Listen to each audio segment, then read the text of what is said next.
People are at the margins, and a crisis like this hits people at the margins first. If you're just joining us, my guest is Jennifer Finney Boylan. Her new memoir is called Good Boy, My Life in 7 Dogs. Why did you want to frame your life in terms of the dogs you had during each stage of it? I think there are a couple reasons. One of the things I wanted to write about was this question of what it means to be a woman who had a boyhood. And I want to be really respectful and careful because there are a number of transgender women who would take issue with my using that phrase, having had a boyhood.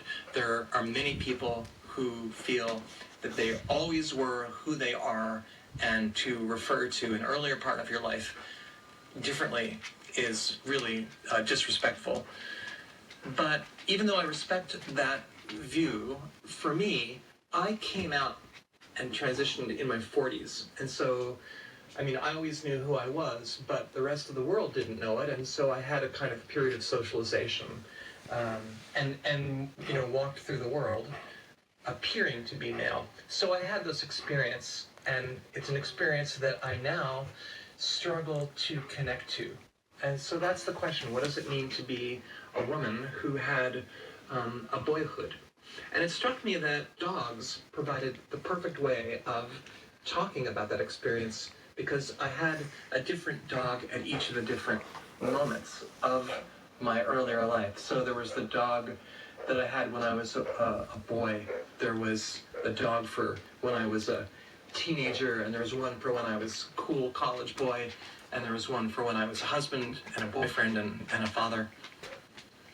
And so in some ways it's a memoir of masculinity, kind of told the way an expatriate might speak of the country of their birth. There are times when I struggle to remember what it was like to live in that world, but then I remember the dogs, and it becomes really clear. Maybe I'm wrong about this, but it seems to me when we think about dogs and gender, we don't necessarily think so much about the dog's actual gender.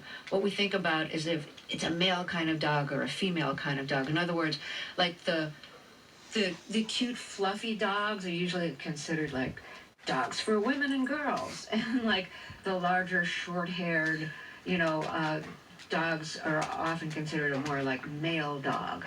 The kind that would bite you. The kind that would bite you is the man's dog.